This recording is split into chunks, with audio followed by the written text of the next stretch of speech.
Assalamualaikum warahmatullahi wabarakatuh. Perkenalkan, kami dari kelompok 2 akan mempresentasikan materi tentang negara hukum dan hukum administrasi. Sebelum itu, perkenankan saya untuk memperkenalkan diri terlebih dahulu.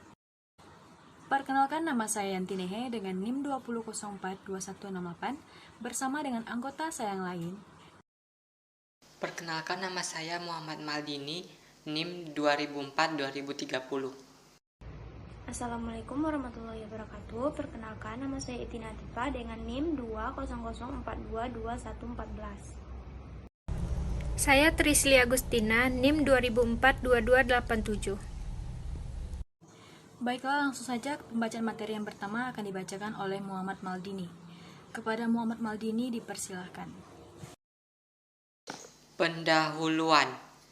Berdasarkan perspektif ilmu hukum administrasi, ada dua jenis hukum administrasi, yaitu pertama, hukum administrasi umum, yakni berkenaan dengan teori-teori dan prinsip-prinsip yang berlaku untuk semua bidang hukum administrasi, tidak terikat pada bidang-bidang tertentu. Kedua, hukum administrasi khusus, yakni hukum-hukum yang terkait dengan bidang-bidang pemerintahan tertentu seperti hukum lingkungan, hukum tata ruang, hukum kesehatan, dan sebagainya. Sekilas tentang negara hukum, pemikiran atau konsepsi manusia tentang negara hukum juga lahir dan berkembang dalam situasi kesejarahan. Oleh karena itu, meskipun konsep negara hukum dianggap sebagai konsep universal secara embrionik, gagasan hukum telah dikemukakan oleh Plato. Ada tiga unsur dari pemerintah yang berkonstitusi, yaitu pertama, pemerintah dilaksanakan untuk kepentingan umum. Kedua, pemerintah dilaksanakan menurut hukum yang berdasarkan pada ketentuan-ketentuan umum, bukan yang dibuat secara sewenang-wenang yang menyampingkan konvensi dan konstitusi. Ketiga, pemerintah konstitusi berarti pemerintah yang dilaksanakan atas kehendak rakyat, bukan berupa paksaan tekanan yang dilaksanakan pemerintah despotik. Pembahasan negara. Negara merupakan salah satu bentuk organisasi yang ada dalam kehidupan masyarakat. Pada prinsipnya, setiap warga masyarakat menjadi anggota dari suatu negara dan harus tunduk pada kekuasaan negara. Melalui kehidupan bernegara dengan pemerintah yang ada di dalamnya, masyarakat ingin mewujudkan tujuan-tujuan tertentu, seperti terwujudnya ketentraman, ketertiban, dan kesejahteraan masyarakat. B. Hukum. Hukum banyak sekali seginya dan luas sekali cakupannya karena hukum mengatur semua bidang kehidupan masyarakat. Tidak hanya masyarakat suatu bangsa, tetapi juga masyarakat dunia yang selalu mengalami perkembangan dan perubahan terus-menerus. Perkembangan sejarah kehidupan umat manusia senantiasa menyebabkan terjadinya perubahan tentang apa yang dimaksud dengan hukum dari masa ke masa. Sebelum manusia mengenal undang-undang hukum identik dengan kebiasaan dan tradisi yang menjadi pedoman dalam kehidupan. C. Administrasi. Istilah administrasi sering kita dengar terlebih dalam bidang yang berurusan dengan catat-mencatat, pembukuan, surat menyurat, pembuatan agenda, dan sebagainya.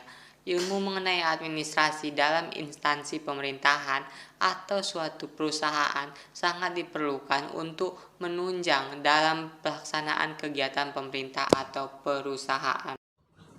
A. Pengertian sumber hukum. Sumber hukum dalam pengertiannya adalah asalnya hukum ialah berupa keputusan penguasa yang berwenang untuk memberikan keputusan tersebut. Artinya, keputusan itu haruslah dari penguasa yang berwenang untuk itu. Sumber hukum dalam arti sebagai asalnya hukum membawa kepada suatu penyelidikan tentang wewenang untuk menyelidiki apakah suatu keputusan berasal dari penguasa yang berwenang atau tidak. B. Sumber-sumber hukum. 1. Perundang-undangan. Perbuatan hukum yang dilakukan secara sengaja oleh badan yang berwenang untuk itu merupakan sumber yang bersifat hukum yang paling utama.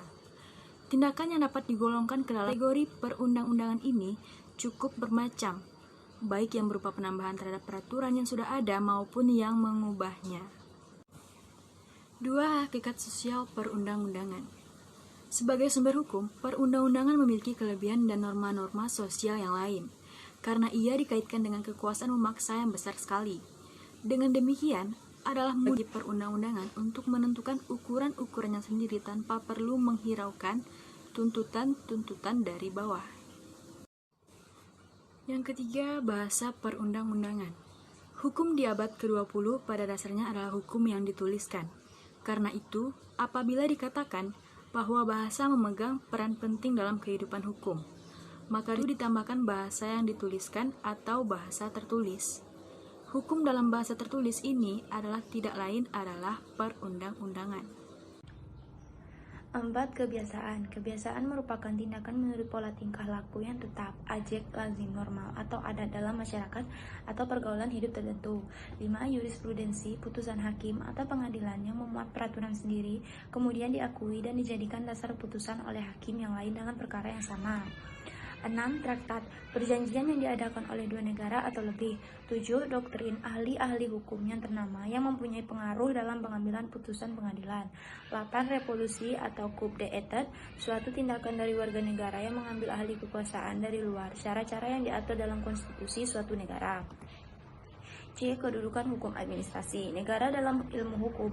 Hukum administrasi negara merupakan salah satu cabang atau bagian dari ilmu hukum yang khusus. Hukum administrasi negara merupakan ilmu hukum yang statis, akan tetapi berkembang sesuai dengan perkembangan kebutuhan dalam masyarakat. Ada dua golongan pendapat mengenai hubungan antara hukum administrasi negara dengan hukum tata negara. A. Golongan pertama menyatakan ada perbedaan yuridis prinsipil antara hukum administrasi negara dengan hukum tata negara. B. Golongan kedua menyatakan tidak ada perbedaan yuridis prinsipil antara hukum administrasi negara dengan hukum tata negara. Para ahli yang berpendapat bahwa ada perbedaan yuridis prinsipil antara hukum administrasi negara dan hukum tata negara adalah Oppenheim, Van Vollenhoven, dan Lugeman. Sedangkan pendapat kedua yang menyatakan tidak ada perbedaan yuridis prinsipil antara hukum administrasi negara dan hukum tata negara diikuti oleh Cronenberg, Prince, dan Prajudi Atmo Sudirjo. Pembahasan selanjutnya adalah hubungan hukum administrasi negara dengan hukum tata negara. Dilihat dari segi sejarah bahwa sebelum abad ke-19, hukum administrasi negara menyatu dengan hukum tata negara, dan baru setelah abad ke-19, hukum administrasi negara berdiri sendiri.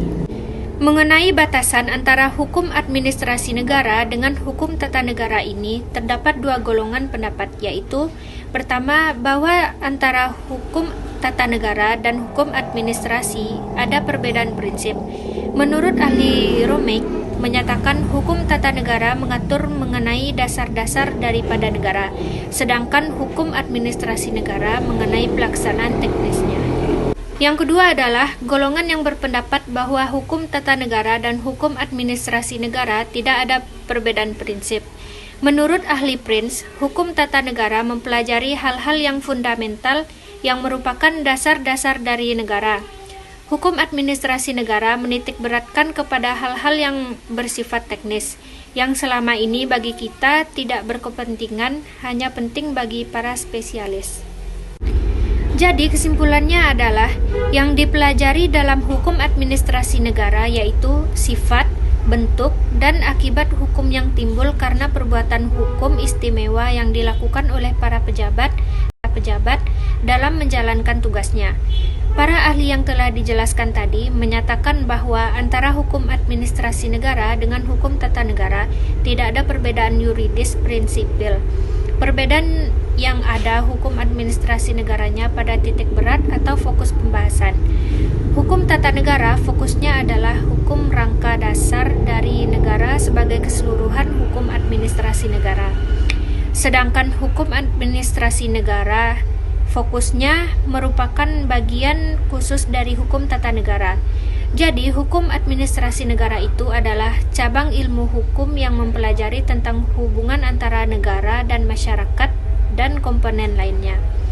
Dalam arti sempit, hukum administrasi negara yakni hukum tata pengurusan rumah tangga negara, baik secara intern maupun ekstern.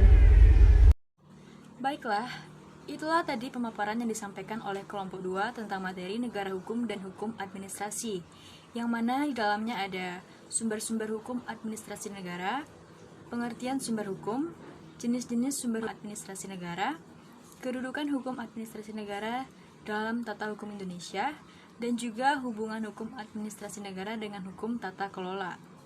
Demikianlah presentasi kami pada kesempatan kali ini. Jika ada kesalahan mohon dimaafkan. Sekian, terima kasih.